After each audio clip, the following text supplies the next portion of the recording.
지난 첫 시간에는 청소년의 균형 있는 성장이 무엇인가에 관한 설명을 여러분에게 드렸는데 좀 더 구체적으로 설명을 해보도록 하겠습니다.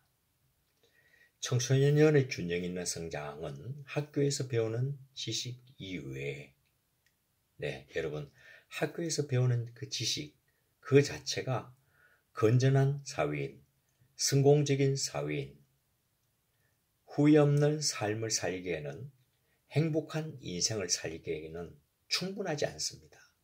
우리는 학교에서 배우는 지식 이외에 더 많은 것들을 필요로 합니다.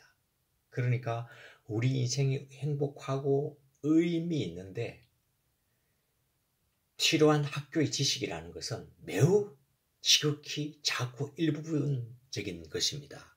우리는 학교 지식 이외에 더 많은 주제들, 더 많은 소재들, 더 많은 과제들에서 알아야 하고 그것을 습득해야만 우리가 원하는 멋진 삶을 살 수가 있습니다.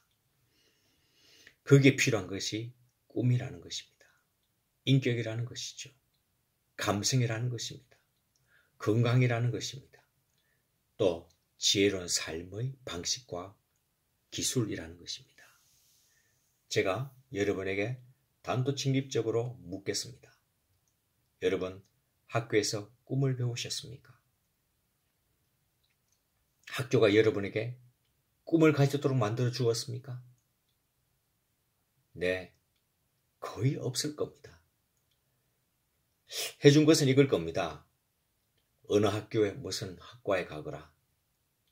수능을 잘 보려면 이렇게 준비하거라. 이 정도. 그러나 그것은 거대한 내 인생의 비전은 아니었습니다. 그 비전을 달성하기 필요한 작은 기술, 또한 팁, 이 정도에서 끝나는 것이었죠. 또 한번 물어볼까요, 여러분? 여러분 혹시 학교에서 인격이 자라났습니까? 학년이 올라갈수록 도덕심이 높아졌습니까? 사실은 학교가 이런 일을 해야 되는 것이죠. 학교에서 나는 인격을 배웠다. 나는 학교에서 지식과 더불어서 도덕을 배웠다. 아니, 나는 학교에서 지식은 배우지 못했는데 인격이 고양되었고 고매한 도덕인이 되었다. 여러분, 이렇게 말을 할 수 있어야 되지 않겠습니까? 그런데 여러분, 학교에서 인격을 가르쳐 주지 않았어요. 어쩌면 여러분이 걸어온 학교의 생활은 여러분의 고매한 인격에 상처를 주거나 인격이 파손되는 안타까운 어두운 과정이었는지도 모릅니다. 여러분, 안타까운 사실입니다. 또 한번 물어볼게요. 여러분, 학교에서 여러분들은 감성이 충만해지는 과정을 겪었습니까? 아니면 감성이 예민해지는 과정을 겪었습니까? 슬플 때 슬퍼하고, 기쁠 때 기뻐하고, 웃을 때 웃고, 화낼 때 화내는, 화해할 때 화해하고, 품어줄 때 품어주는 이런 인간 속에 있는 사랑, 깊은 사랑, 인간성, 인간다움. 여러분, 이것에 관하여서 배웠습니까? 학년이 올라갈수록 감성이 풍성해졌나요? 그렇지 않았다고요? 그러면 여러분, 학교에서 뭘 한 거죠? 꿈도 찾지 못하였고, 인격도 고양하지 못하였고, 감성을 풍성하게 하는데 도움도 받지 못하였다. 그러면 이것은 다 내면적인 것이니까 건강 하나는 좋아졌겠죠? 학교를 다니면서, 교육을 받으면서 체력은 튼튼해졌나요? 그것도 아니라고요.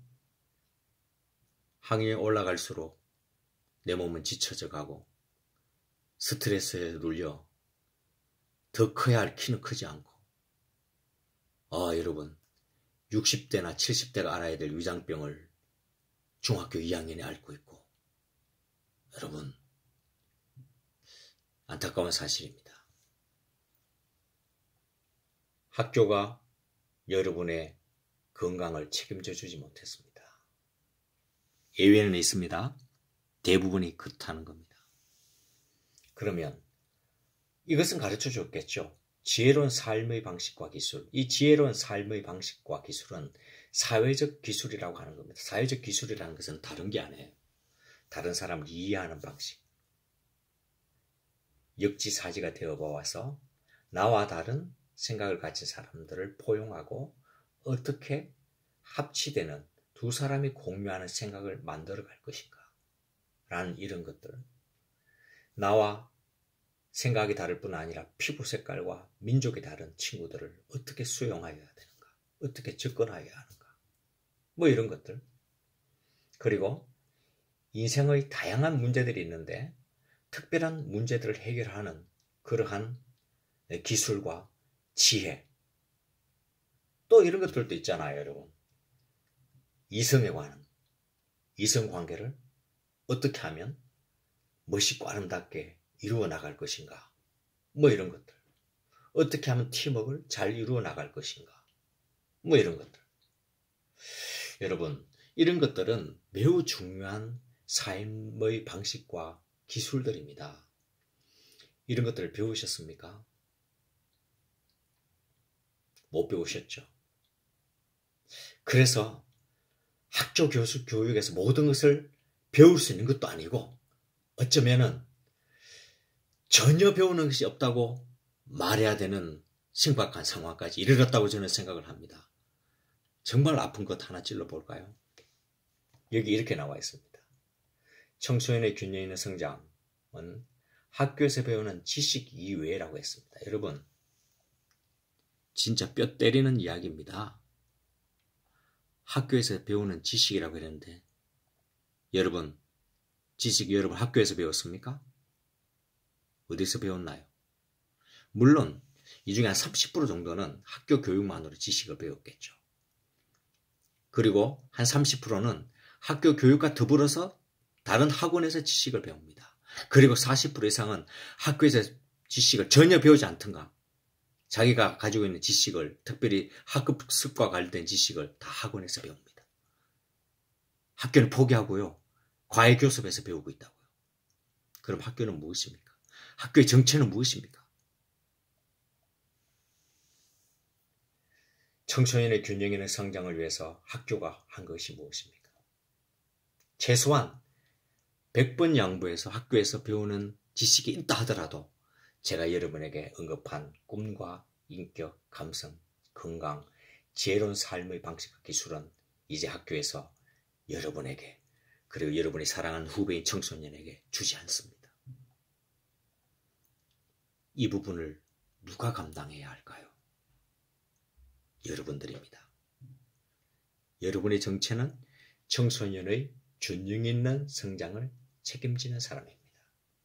그래서 제가 여러분 처음 만났을 때 여러분들은 청소년을 개발하는 사람이다. 뭘 개발해요? 꿈을 개발하고요. 인격을 개발하고요. 감성을 개발하고요. 건강을 개발시켜주고요. 그리고 지혜로운 삶의 방식과 기술을 개발시켜주는 사람입니다. 이것이 바로 청소년 육성의 목적일 뿐 아니라 청소년의 균형 있는 성장의 개념이고 또 여러분의 인생의 사명입니다. 자, 이 파워포인트 정리하고 넘어가겠습니다. 청소년 육성의 개념 구성과 목적인데 청소년 육성의 개념은 활동, 복지, 보호 이 세 가지로 구성이 된다. 몇 가지? 세 가지다. 활동, 복지, 보호다. 머릿속에 지금 넣습니다. 그리고 청소년 육성의 목적은 균형 있는 성장이다. 그럼 균형 있는 성장이 무엇인가?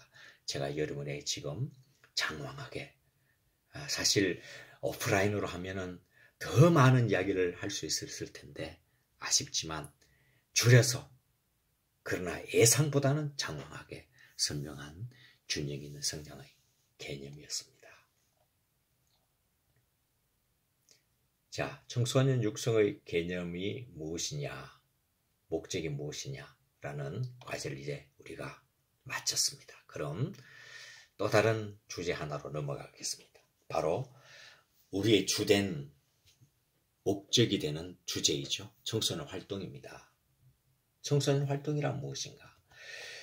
자, 이 청소년 활동의 개념은 제가 두 가지 방식으로 정리를 계속 할 겁니다. 하나는 청소년 기본법, 청소년 관련 법에서 말하는 활동의 개념과 그리고 박철웅이라는 청소년 전문가가 법과 경험과 모든 지식을 총체적으로 정리하여서 하는 청소년 활동의 개념, 조금 다르게 이야기할 텐데, 이 개념은 청소년 활동진흥법, 또 청소년 기본법에서 말하는 청소년 활동의 개념입니다.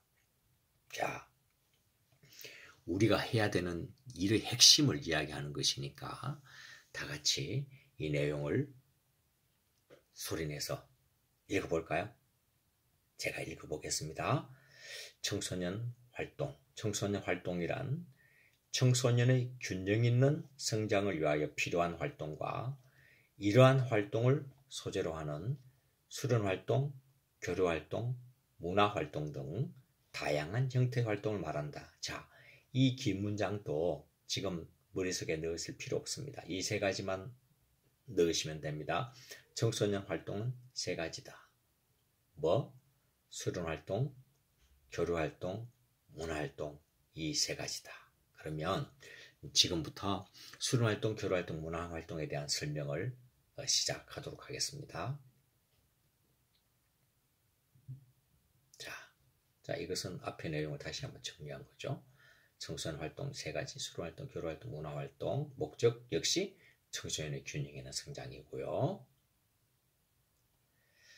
자, 이 표는 여러분 눈이 좀 피곤하겠지만 제가 표 하나로 수련활동, 교류활동, 문화활동의 개념을 다 적어 놓은 것입니다. 청소년 활동진흥법에 관한 내용인데 제가 법 이야기 하잖아요. 이것도 제가 여러분에게 지금 절제하면서 가르치지 않고 있는 내용입니다. 사실 이제 여러분을 만나면 법에 관한 이야기도 하여야 해요. 청소년 육성은 청소년 활동과 복지가 그리고 보호가 있는데 활동과 복지 보호를 잘하기 위해서 우리는 6대 청소년 관련 법을 가지고 있다. 가장 밀접한 법이 6개인데 6개는 청소년 기본법, 청소년 활동 진흥법, 청소년 복지지원법, 청소년 보호법, 아동 청소년 성보호에 관한 법률, 그리고 학교 밖 청소년 지원에 관한 법률, 이것도 여러분에게 가르쳐주고 또 머릿속에 넣도록 해야 되는데 그 부분은 하지 않도록 하겠습니다.